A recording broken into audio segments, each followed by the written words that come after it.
Շնորհակալություն, պարոն Փաշինյան, չնայած կարճ անդրադարձակ, բայց այնուամենայնիվ կարծում եմ բարձրաբանման անհրաժեշտություն կա, հնչեցնեմ հարցը, արդյոք front office, back office մոդելի ընտրությունը չի նշանակում, որ հայ սահմանապահներին ադրբեջանցիներին չեն հանդիպելու, սա նշանակում է, որ հայ մաքսավորներն ու սահմանապահները երկրորդ պլանում են լինելու, օրինակ ինչպես հիմա զվարթնոցում է, թրիպի վրա հայ սահմանապահները անձամբ չեն ստուգելու մեկնող ժամանողներին, երբ հաստատղթում կա նշում, որ մասնավոր օպերատորը, որը սահմանին իրականացնելու է հաստատղթերի ստուգումը, երրորդ կողմից է լինելու, դա նշանակում է, որ այդ ընկերությունը հայկական չի լինելու, իսկ հայերին աշխատանքի կարող է վերցնել այդ ծառայությունները մատուցելու համար, շնորհակալություն։ Հաստատղթում հստակ նշված է,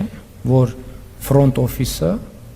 կամ ընդունարանը չի որոշում, որոշումներ կայացնում են Հայաստանի պետական համապատասխան մարմինները, այսինքն back office-ը։ Հիմա դուք ձեր հարցի մեջ հիշատակեցիք Զվարթնոց օդանավակայանը, ես էլ բազմիցս հիշատակել եմ օգոստոսի 8-ին հաջորդած ժամանակաշրջանում Զվարթնոց օդանավակայանը եւ Զվարթնոց օդանավակայանի կարգավորումները գործում են արդեն շատ երկար ժամանակ եւ դրանից Հայաստանի ինքնիշխանությունը, տարածքային ամբողջականությունը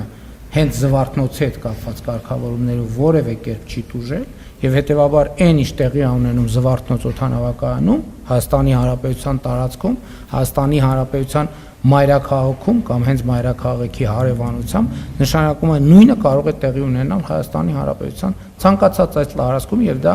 մեզ համար ընդունելի է։ Ավելին, ես ձեզ ասեմ, որ նրանք ովքեր ճամփորդում են, օրինակ մենք տեղեկանքներ ենք ստանում, այդ թվում թե մերձավոր արևելքի կամ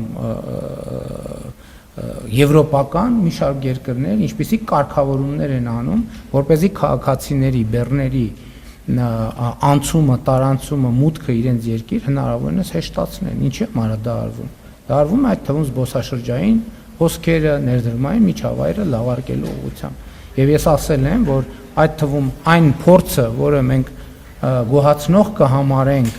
որովհետև մենք շատ կարևոր է, որ այս նախագծի շրջանակներում մենք ստանալու ենք մաքսային եւ սահմանային հսկողության այնպիսի տեխնոլոգիաներ,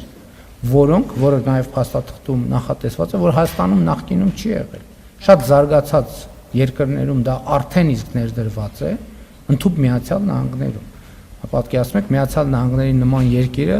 եւ այլ բազմաթիվ երկրներ, որոնք ինչքան նախանձախնդիր են իրենց ինքնիշխանության եւ անվտանգության հարցերում։ Մենք այս տեխնոլոգիաներին հասանելիություն ենք ունենալու եւ ես հույս ունեմ, որ մենք ոչ միայն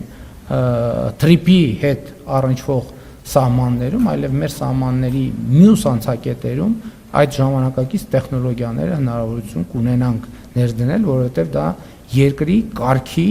փոփոխության մասին է վկայում։